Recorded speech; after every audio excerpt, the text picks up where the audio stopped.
Good morning, ladies and gentlemen. Thank you, Harry, for that word of introduction. Next week is my party conference in Inverness, a 4-day extravaganza. I'm now getting to the tender age after that siren warning from Harry about those who are bleary-eyed in the morning that I don't any longer go there for 4 days. I cannot stand the pace of it as I used to be able to. But I'm sure you've enjoyed the bringing together of the different networks in the course of yesterday, today and tomorrow as part of the debate and discussion that must go on in the voluntary sector. I have to say I'm always a bit apprehensive about making speeches with these lapel mics on. That we have there was a wonderful story in the Courier newspaper, which those of you who know me as a Tayside Member of Parliament know how precious the Courier is to me. It's not a sensationalist newspaper at all, but it did run a rather sensationalist story about a minister from Longforgan who was approaching the moment of the Sunday morning service where he was going to deliver his sermon to the congregation in Longforgan Parish Church, and he decided with all the words he had in front of him there was absolutely no way he was going to make it without a visit to the toilet. So he proceeded to... You know where I'm going here, don't you? So off the minister went to the toilet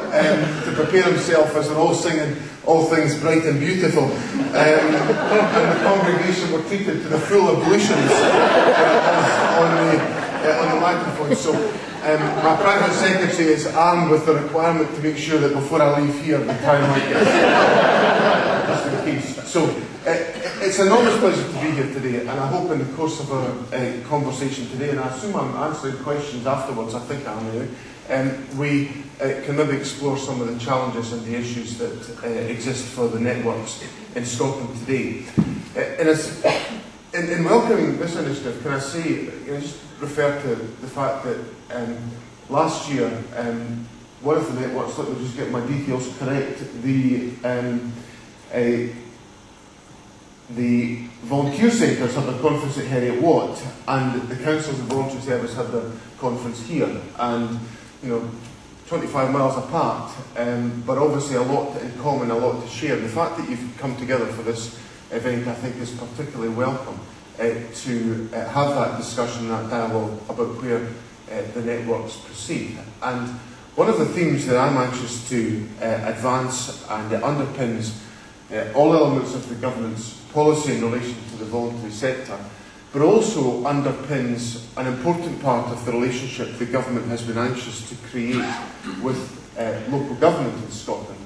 is an understanding and an acceptance of the absolutely central requirement to have at the heart of our policy making and service design and public service delivery at local level a strong, clear and an observable voice from the third sector within Scotland. We're going through a process with local government. We've been going through it for the last couple of years, where we've been entrenching the role of community planning partnerships, where we've essentially said to local government in Scotland, we want you to be in the vanguard of drawing together all of the public sector agencies at local level to make sure that all of the public sector bodies are working effectively on behalf of citizens in our community. One of the points that I've reflected on, that I've brought into government after 10 years in opposition as a constituency member of Parliament,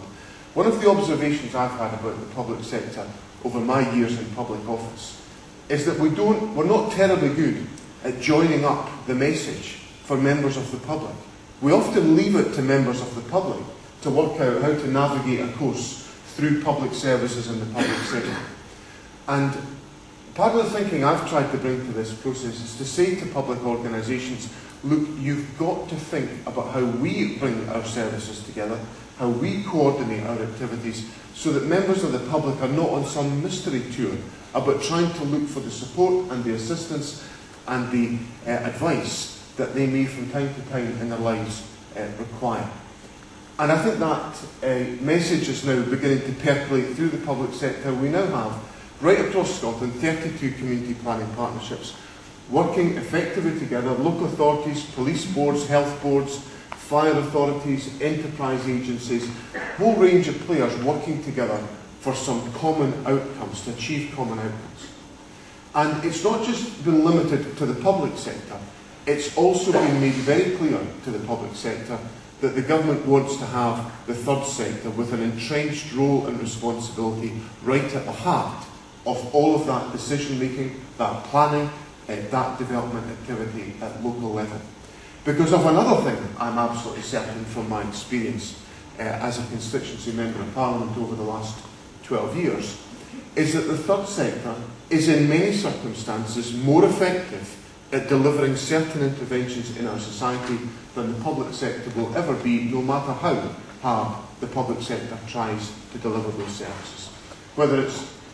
individuals who are in hard-to-reach categories in our society, or whether it's the challenge of rurality, and whether it's the challenge of ensuring that services and interventions are focused on the needs and the aspirations of individuals, rather than just taking an amorphous look at the whole of a community or a society, the third sector, I think, has delivered formidable performance in many respects around the country of being able to design solutions that meet the needs of individuals. So, the type of approach that we are taking with the third sector in Scotland is absolutely at the heart of the government's public service and public sector agenda,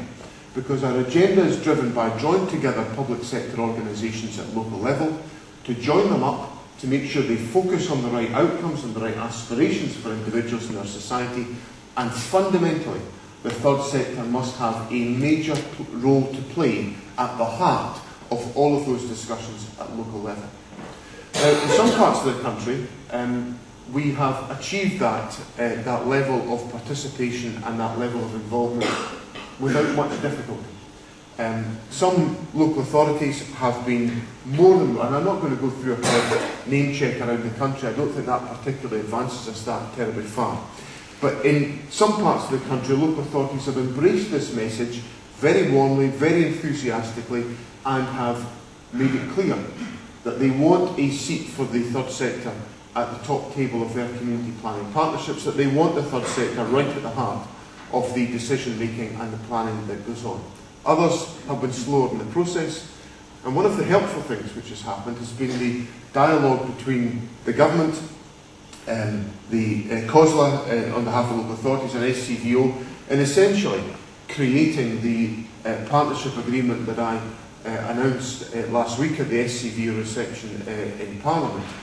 the product of the task group, to essentially look at how we cement some of that involvement for the third sector right at the heart of community planning activity at local level, and what the third sector has a right to expect when it becomes involved in many aspects of public service delivery. And I think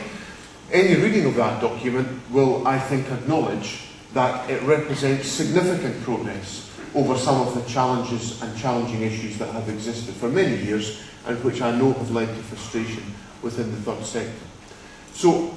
at a strategic level across Scotland and broken down across a number of different community planning partnerships at local level, I think we're beginning to see the fruits of that more entrenched role and responsibility for the third sector within policy making and public service delivery in Scotland.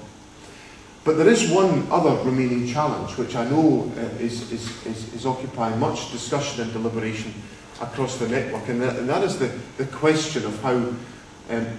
the whole approach to the interface model works in different parts of the country. And the reason why I've gone through that explanation of the structures of government that we've taken forward, the role of the community planning partnerships, the partnership that exists between national and local government, the necessity of bringing together the public sector at local level, and to give a clear role for the third sector within those local deliberations. The reason I've gone through that explanation is to say to you that's exactly why we need to make progress on the question of interfaces. Because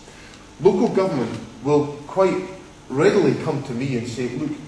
if we want to involve the third sector at local level, who do we go to? Who do we talk to? Who do we involve? And sometimes the landscape of the third sector can look as complicated and as difficult to navigate as the landscape of the public sector. And as I've said to you, we're embarking on challenging the landscape of the public sector to make sure we have in place all of the arrangements that reflect the needs and the outlook of the citizen within Scotland, and the interface model is designed to do exactly the same within the third sector in Scotland into the bargain.